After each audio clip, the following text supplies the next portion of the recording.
I pull into the circular driveway of my childhood home, tires crunching over fresh snow.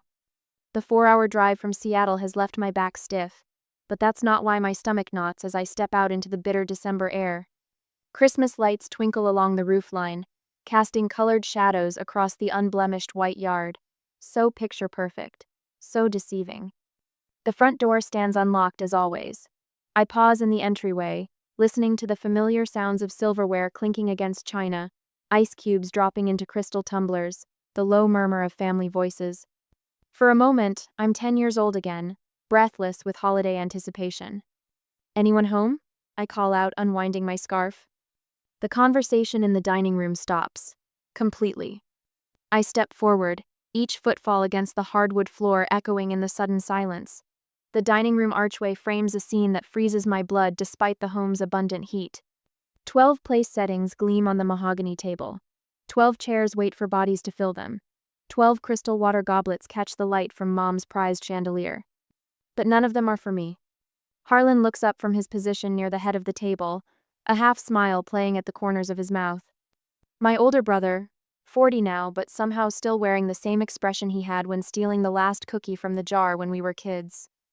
"Well, look who decided to grace us with her presence," he says, adjusting his collar. "Maybe your plate's out back with the cats." Mother doesn't even look up. Her hands move methodically among the centerpiece flowers, rearranging sprigs of pine and holly as if their precise placement might ward off the awkwardness filling the room. "Joyce," my father's sister Margaret whispers, "I thought you said—" "Not now," Mom murmurs, eyes still fixed on the flowers. And there, in what was once my chair third from the left, the one with the slight wobble Dad never got around to fixing, sits Tessa. My cousin drapes herself across it with the confidence of someone who's sat there 100 times before. She offers a thin smile that doesn't reach her eyes. "Isolde," she says, "we weren't expecting you." The words land like individual slaps. "We weren't expecting you." I stand very still, aware of 12 pairs of eyes tracking my every move. Some hold pity, others curiosity, a few barely disguised satisfaction. The Christmas tree lights reflect in the window behind them, creating small explosions of color that seem to mock the cold void spreading through my chest. I reach into my purse and withdraw a small box wrapped in silver paper, no larger than my palm. The room watches as I walk to the table, my heels striking a steady rhythm against the floor. I place the package next to Harlan's plate, allowing my fingers to linger on it for just a moment. "Check under your plate," I say, my voice surprisingly steady. Harlan's smirk falters. "What?" "When you're ready to face what you've done," I say, "check under your plate." I turn without waiting for his response and walk toward the door, my back straight, my steps unhurried. No one calls after me. No one follows. The only sound is the soft rustle of my coat as I pull it back on. Outside, the snow falls harder now, large flakes drifting through the glow of the porch light. I sit in my car, knuckles white against the steering wheel, and finally allow myself to feel the full weight of their rejection. Memories flash back. I'd arrived early, hoping to help with preparations as I always had. The house stood quiet, everyone still dressing upstairs. I'd wandered into the living room, seeking the comfort of holiday traditions, and found the first sign. Above the fireplace, where 12 stockings hung in a neat row, mine was conspicuously absent. My eyes had moved to the mantel, where family photos chronicled holidays past. The frame that once held a picture of Dad and me building the backyard fence now displayed Tessa and Mom in matching Christmas sweaters. When the family descended, Mom had hugged me briefly, a perfunctory embrace nothing like the warm, lingering one she gave Tessa moments later. I'd watched, silent, as they moved around me like water flowing around a stone in a riverbed. 2 months earlier, I'd driven up unannounced, finding the house empty. Some magnetic pull had drawn me to Dad's study, preserved since his passing like a museum exhibit. The locked cabinet in the corner had called to me, and I remembered the key he'd shown me years before. "Just in case, Izzy," he'd said, hidden behind the loose brick in the fireplace. What I found inside changed everything. Last week, when I called Mom about Christmas arrangements, her voice had been distant, distracted. "Well, dear, we're doing things differently this year. Limited seating, you understand." Before I could respond, Harlan's voice broke in, the phone apparently snatched from Mom's hand. "Look, Iz, it's just easier this way. Nothing personal." Nothing personal. The same dismissal I'd heard my entire life whenever something hurt too much to name. That's when I knew. I'll be there, I'd said. Save me a seat. I'd spent the next week preparing. The small silver box. The evidence. The truth that would change everything. Now, as I start the car, I glance back at the house one last time. Through the dining room window, I can see them gathered, continuing their meal as if I'd never interrupted. As if I'd never existed. My chair stays empty, but not for long. I pull away, snow crunching beneath my tires, and drive into the darkness, leaving behind the family that had chosen to erase me and the proof that would force them to remember. And its contents. 3 days later, I hang the last Christmas card on the thin ribbon strung across my apartment window. 23 in all, from colleagues, clients, my massage therapist, even the barista who remembers my name at the corner cafe. The string sags with their weight, but holds. Outside, Seattle disappears behind a curtain of winter rain. None from family. My fingers brush against the weathered leather portfolio hidden beneath a stack of marketing briefs. 3 days since my Christmas visit, and I still haven't returned it to the safety deposit box. Some evidence should stay close. The leather still carries the faint scent of Dad's study pipe tobacco and lemon furniture polish. I unfasten the tarnished clasp, my fingers tracing the initials M.E. Marshall Elarias if touching his hand one last time. The notarized will sits on top, crisp and formal. Below it, his letter rests in its envelope, corners soft from my repeated readings. I know every word by heart, but I need to see his handwriting again, the places where the pen pressed harder, where his emotion showed through. You never asked for anything, Izzy. His familiar scrawl blurs as tears threaten. You just stayed. You protected me. This house is yours. You've earned it. I turn to the legal document with its stark, impersonal language that contradicts everything Harlan has told the family. The house in Washington. 17 acres in Idaho where Dad used to talk about building a cabin. His savings $132,000. All of it left to me, his faithful daughter Isolde Marie Ellery. A tear splashes onto the paper. I wipe it quickly, afraid of smudging his signature. Memories attack again. How slowly it happened. Harlan arriving for weekend visits after Dad's diagnosis, staying longer each time. His casual commandeering of Dad's study for important business calls. Mom yielding to his decisions with relieved sigh, happy to surrender the weight of responsibility. Harlan has always been good with money, she'd say, as if this excused everything. I remember returning from a grocery run to find Tessa wearing my old cardigan, feet propped on the ottoman where Dad and I used to play chess. Joyce said I could use it, she'd explained with a tight smile. You don't mind, do you? By the time Dad's confusion deepened, Tessa had moved into my childhood bedroom. Just temporarily, Mom assured me. It makes more sense you're not here most of the time. The worst part wasn't the clothes or the bedroom. It was the photographs. One by one, images of Dad and me disappeared from the Walsour fishing trip to Lake Wenatchee, building the gazebo, his proud smile at my college graduation. Replaced by photos where Tessa stood central, arm linked with Mom's, while Dad sat confused in the background.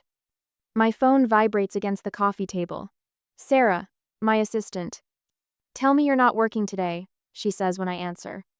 Just organizing. I close the portfolio. Nothing important. Liar. Her voice softens. You found something in your dad's papers, didn't you? That's why you went up there for Christmas. In the 3 years Sarah has worked with me, she's never pushed for personal details. But she was there the day Harlan called to tell me Dad had been moved to a care facility for his own good without consulting me. They took everything, I whisper. Or tried to. Those bastards. The venom in her voice surprises me. What are you going to do? Before I can answer, another call buzzes through. Warren Clement, Dad's attorney for 30 years. Call you back, I tell Sarah. Warren's voice sounds older than I remember. Isolde, I've been trying to reach you. There's unusual activity on your father's accounts. What kind of activity? Harlan attempted to list the Idaho property with a realtor in Coeur d'Alene. They called me for verification since my name is on the deed filing. My stomach drops. Can he do that? No, but he's trying. Warren pauses. There's something else. Your mother called asking about amendments to the will. She seemed surprised when I mentioned your father's final intentions. A text notification flashes from Betty, our neighbor for 20 years. Strange trucks at the house yesterday. Moving things out. Should I be concerned? I forward it to Warren. Isolde, we need to meet. Tomorrow, if possible. The next afternoon, Warren's office smells of leather and paper, unchanged since my childhood visits with Dad. Warren slides documents across his desk. His arthritis-swollen fingers tap a paragraph highlighted in yellow. Your father amended his will 3 times in the last year of his life. Each time he was more specific about his wishes. Warren's eyes find mine. Your father knew exactly what he was doing, Isolde. Harlan sent an email to the family claiming I abandoned Dad. My voice catches. That I wasn't there when it mattered. Marshall anticipated this. Warren hands me another Documenta calendar with my visits marked in Dad's shaky handwriting. Every weekend, sometimes midweek. Notes about what we ate, shows we watched, conversations we had. And this. A sealed envelope with my name. He asked me to give you this if there was ever any question about his intentions. Inside, a single photo, Dad and me on his 70th birthday, rebuilding the garden bench. His arm around my shoulders, both of us laughing. On the back, his handwriting, the only one who never left. Can they fight this? I ask. Warren shakes his head. Not successfully, but they'll try. He slides a final document toward me. This secures everything legally. Your signature here makes it official. As I sign, I think of the family gathered around the Christmas table without me. They think they've won, I say, capping the pen. Warren's smile is small but fierce. They have no idea what's coming. I leave with the portfolio tucked under my arm, heavier now with additional documentation but somehow easier to carry. For the first time since Dad's diagnosis, I feel the slow burn of vindication replacing the hollow ache of betrayal. Christmas may have been their gathering, but truth will be mine. Next morning, my phone buzzes for the 3rd time this morning. Harlan again. I let it ring through to voicemail, placing it screen down on the kitchen counter while I pour another cup of coffee. The red notification light blinks accusingly through my apartment's morning shadows. When the silence returns, I press play, holding the phone away from my ear as if his voice might contaminate me. Isolde, this family has responsibilities you clearly don't understand. His voice carries that familiar patronizing tone, the one he perfected after Dad got sick. Mom's upset.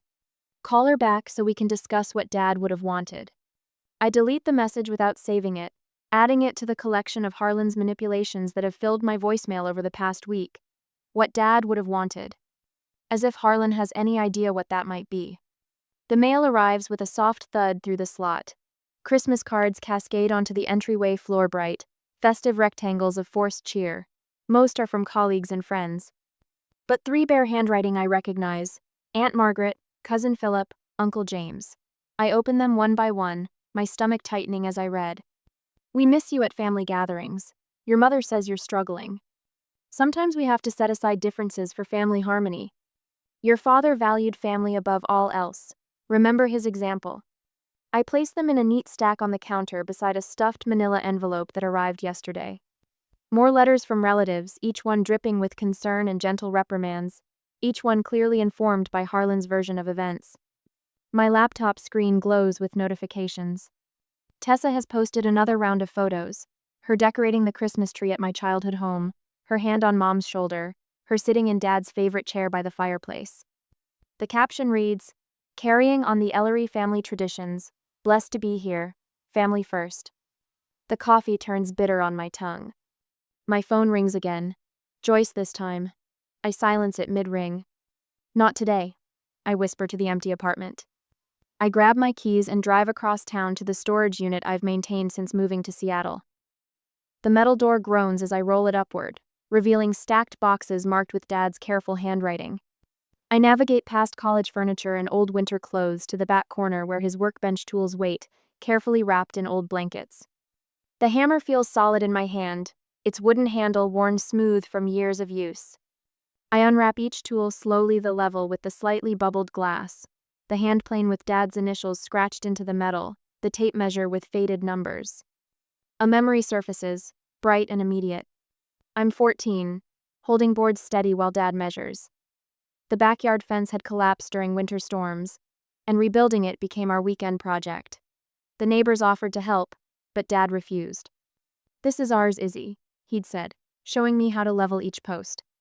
Harlan had watched from the kitchen window, rolling his eyes at our dusty clothes and sunburned shoulders. "You know we could hire someone," he'd said when we finally came inside. "Normal families don't build their own fences." Dad had looked at him, something sad flickering across his face. "Some things are worth doing yourself, Harlan." Later, as we mixed concrete for the last post, Dad had placed his hammer in my small hands, closing my fingers around the handle. "It's not about who makes the most noise, Izzy," he'd said, voice low and serious. "It's about who builds things that last." Now, years later, I press my forehead against the smooth wood of the hammer handle, breathing in the faint scent of sawdust that somehow still clings to it. "I remember, Dad," I whisper. "I remember everything." I pack the tools carefully into a box and load it into my car.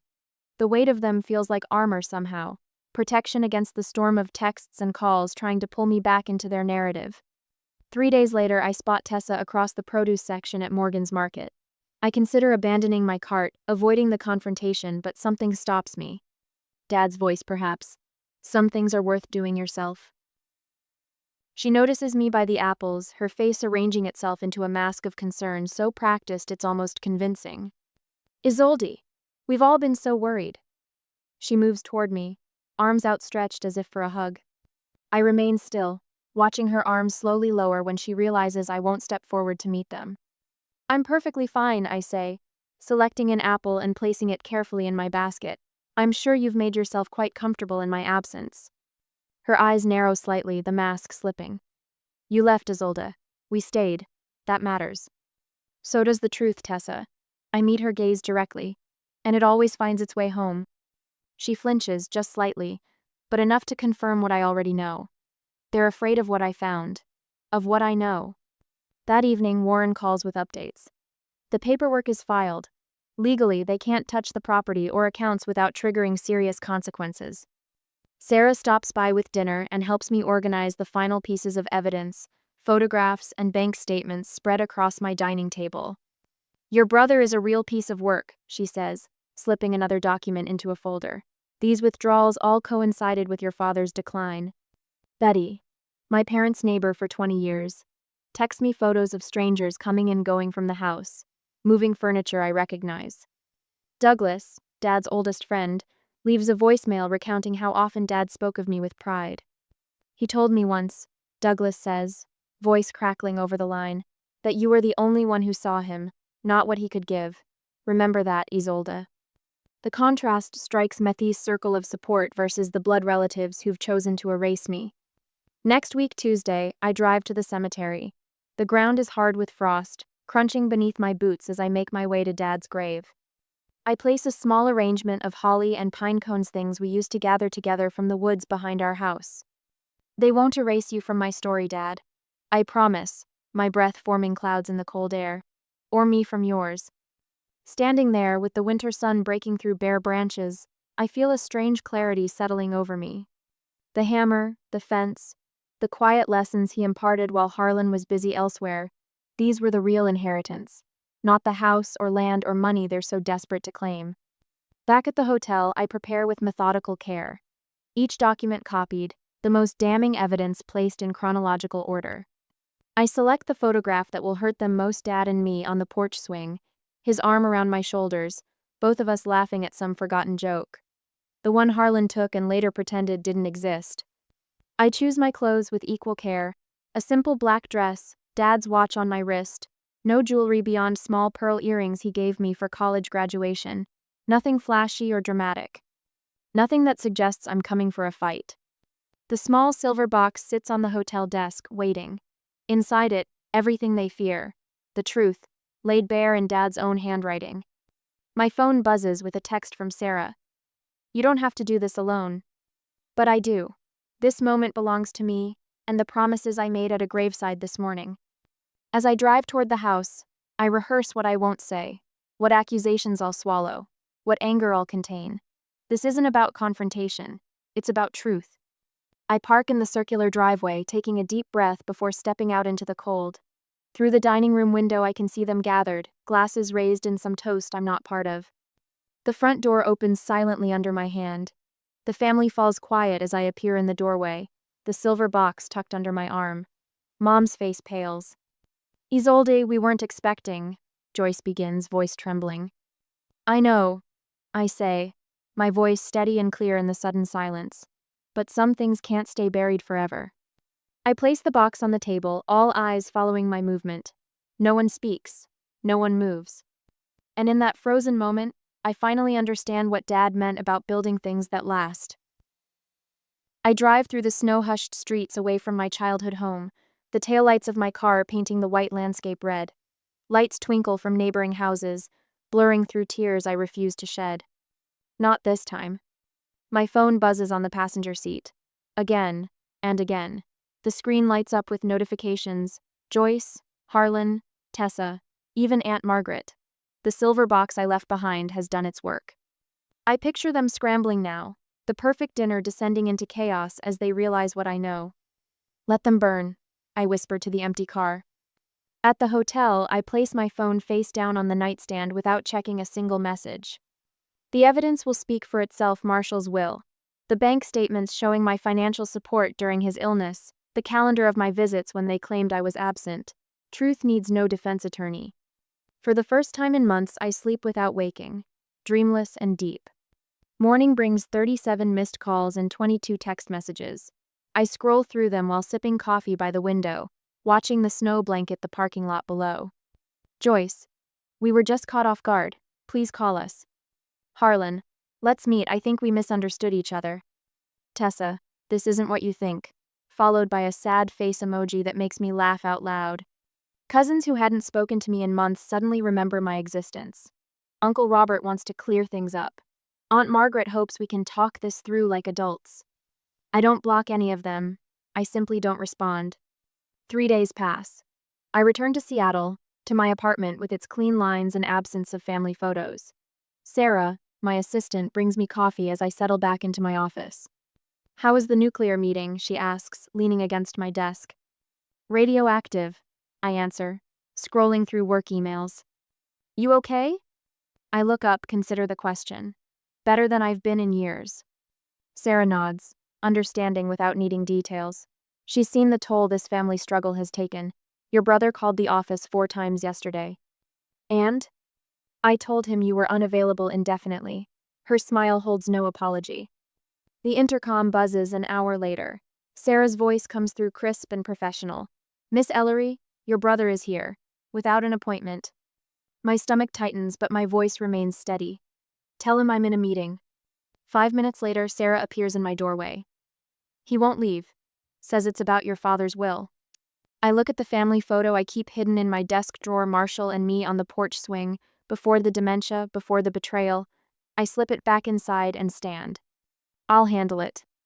Harlan paces the reception area, his camel haircoat dusted with melting snowflakes. He looks smaller somehow, the swagger replaced with something approaching desperation. 15 minutes, Harlan, I say, not inviting him into my office. He runs a hand through his salt and pepper hair. We need to talk about Dad's will. Sarah walks past, coffee mug in hand. Without missing a beat, she says, Miss Ellery isn't available to you. Harlan's face flushes. Tell her it's about Dad's will. Sarah looks at him, then at me, her expression calm but protective. She's quite aware of her father's will, Mr. Ellery. The shift happens visibly. Harlan's shoulders sag an inch. The power has turned, like electricity suddenly flowing in the opposite direction. He came expecting to intimidate, to manipulate. Instead, he faces 2 women who see through him completely. What do you want? I ask. To explain. His voice lacks its usual authority. There were arrangements. Arrangements you made while he wasn't lucid. The words taste metallic, like blood. Arrangements that conveniently erased me. That's not. I have work to do. I turn toward my office. And you've had 2 years to explain. He leaves without another word, empty-handed and diminished. My phone buzzes with a voicemail from Joyce. Her voice breaks as she talks about family misunderstandings and healing old wounds. I delete it halfway through. Harlan's text messages evolve over days from demanding to pleading. We need to talk about this rationally. Becomes, please call me back. Becomes, I'm sorry. Betty from next door sends a photo. Tessa loading suitcases into her car, moving her things out of my bedroom, the room that was mine long before she claimed it. Family friends start calling me directly, not through Harlan as they've done for months.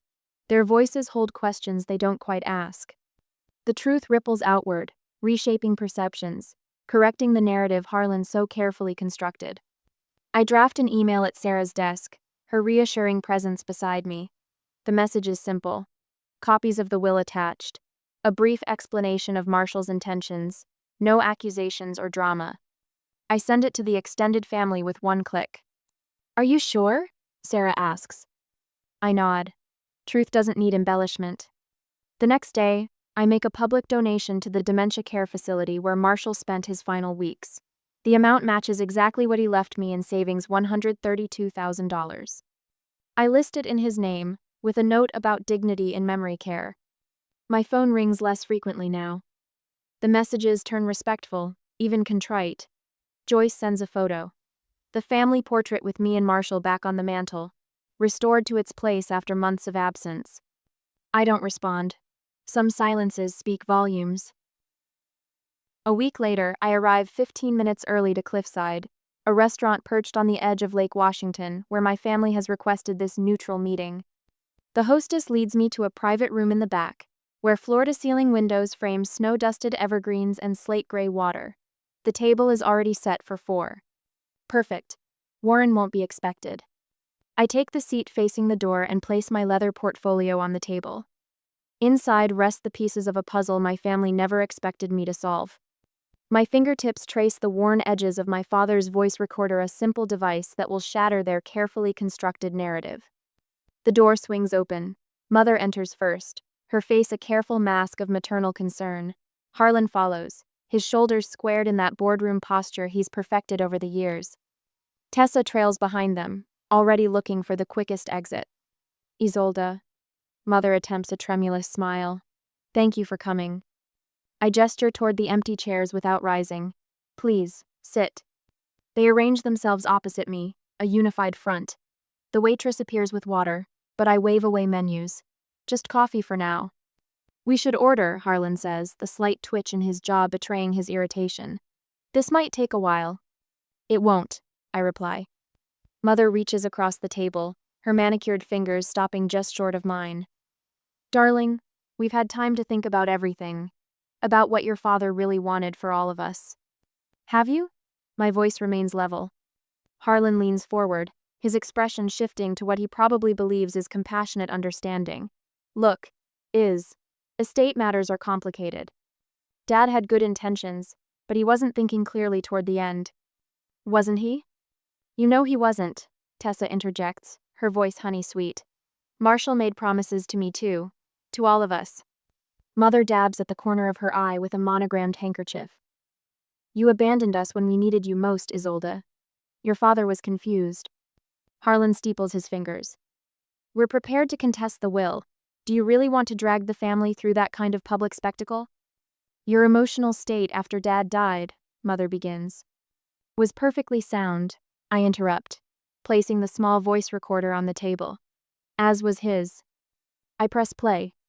My father's voice fills the room, clear and steady. "Warren, I need to be explicit about my wishes. Isolde will inherit everything: the house, the Idaho property, and my savings. Harlan's been trying to change the paperwork, but I'm telling you now with full clarity of mind, this is what I want." A pause, then my father's laugh so familiar it makes my chest ache. "Harlan thinks I don't notice what he's doing, taking credit for the money Isolde sends, keeping her messages from me. But I see it all. She's the only one who stayed when it mattered, Warren. The only one." The recorder continues, but their faces tell me they've heard enough. Mother's carefully constructed facade crumbles, real tears replacing the performative ones. Harlan's face drains of color. The door opens behind them. Warren steps in, carrying a thick folder. Their heads whip around in unison. "Perfect timing," I say. Warren places the folder before me and takes the empty chair at my side. I slide out the first document: bank statements showing regular transfers from my account to my father's care facility, each one followed by Harlan's emails to relatives taking credit. Next, we have my calendar. I continue, pulling out a color-coded schedule. Every highlighted day represents a visit to Dad during his final year. 142 visits, to be exact. How many did you make, Harlan? His mouth opens, closes. I remove a letter with official letterhead. This is from Dr. Kessler, confirming Dad's mental competence when he revised his will. Another document joins the growing pile. And these are photos of me at Dad's bedside while the rest of you were. Where exactly? Tessa, wasn't this around the time you were posting beach photos from San Diego? Tessa pushes back her chair and stands. I don't have to listen to this. Actually, you do, Warren says quietly. Since you've been living in a house you have no legal right to occupy. She leaves without another word. Mother collapses into genuine sobs now, her shoulders shaking. Harlan's desperation fills his eyes as he leans forward. We can split it fairly, 50-50. That's reasonable, isn't it? I gather the documents back into my portfolio. This isn't about money, Harlan. It never was. Then what do you want, he demands. Nothing you can give me now. I stand, suddenly towering over them. The power shift is palpable, like gravity reversing. Dad knew who stayed when it mattered. I say, my voice surprisingly steady. He knew who was there to hold his hand, to remind him of his stories when he started forgetting them himself. Mother reaches for my hand. Isolde, please. I withdraw gently but firmly from her grasp. I'm not erasing you. That was your choice for me. The portfolio tucked under my arm feels lighter than when I arrived. I walk toward the door, my steps unhurried. No one follows me. No one calls my name. Outside, snow has begun to fall again, delicate flakes catching in my hair. I take a deep breath of sharp winter air, feeling it cut through the heaviness in my chest. In the car, I place my hand on the small velvet box on the passenger seat. Inside rests the final revelation I chose not to share today: papers establishing a family trust in Marshall's name, ensuring my mother will never want for care herself. Some truths aren't weapons. Some are simply seeds, waiting for the right season to grow. I start the engine and drive away from the restaurant, from the family that chose to write me out of their story. This time, I'm the one holding the pen. I place Marshall's faded holly mug at the empty chair, my fingers lingering on its chipped handle. 6 months have passed since I walked out of that perfect Christmas nightmare, and the world hasn't ended. If anything, it's expanded. Morning light spills across my Seattle apartment, catching the brass edge of Dad's photograph. Not the formal portrait Mom insisted we use at the funeral, but the candid one Betty sent me. Dad in his workshop, hammer raised mid-swing, laughing at something I'd said off camera. My phone buzzes with a text from Joyce. Can we meet? Just once. Please. I set it aside without answering. Not a rejection, just a postponement. Some conversations require perfect timing. The drive to what is now legally my childhood home takes exactly 4 hours and 17 minutes. I know because I've made the trip 12 times since winter, each visit easier than the last. The house no longer looms like an accusation. Today, it waits like a canvas. The memory oasis, I say aloud, testing the name on my tongue. Warren's paperwork for the respite center sits completed on the passenger seat. Marshall's savings saw $132,000 diverted to dementia research rather than Harlan's boat fund. I walk through rooms that once trapped decades of perfect performances, my heels striking confident rhythms against hardwood that belongs to me. In the kitchen, I run my hand along countertops where Joyce orchestrated holiday meals with military precision. My phone chimes with a message from Betty. Found something you should see. The attachment opens to reveal a photograph I thought lost forever. Dad and me at 14, covered in sawdust, grinning beside the newly completed fence. What catches my breath isn't the image itself, but where Betty found it, not in the family album, but thumbtacked above Dad's workbench in the tool shed, the one place no one bothered to sanitize after he died. The one place he kept what truly mattered. Evening finds me in my new garden, surrounded by my chosen family. Sarah tops off wine glasses while Warren discusses the nature sanctuary plans for the Idaho acreage. Betty and Douglas raise their glasses as I place Dad's hammer in the center of the table. To building things that last, Douglas says. Across town, a young woman named Claire meets me for coffee weekly, her eyes slowly losing the haunted look they held when she first described her family's campaign of erasure. Your worth isn't measured by their recognition, I tell her, echoing Dad's wisdom. 1 year later, Christmas lights twinkle against fresh snow as I set the table with Dad's collection of mismatched ornaments. No perfect centerpiece, No color-coordinated place settings. Just chairs filled with people who choose to be here. Joyce pauses in the doorway, uncertainty etched in new lines around her eyes. Your place is there, I say, pointing to the chair I've saved for her. Not forgiveness exactly, but possibility. As I take my seat at the head of the table, I realize the true inheritance wasn't property or money. It was the proof I was always enough, even when they tried to write me out of their story. I raise my glass toward Dad's empty chair, his holly mug catching the light. Some things can never be erased.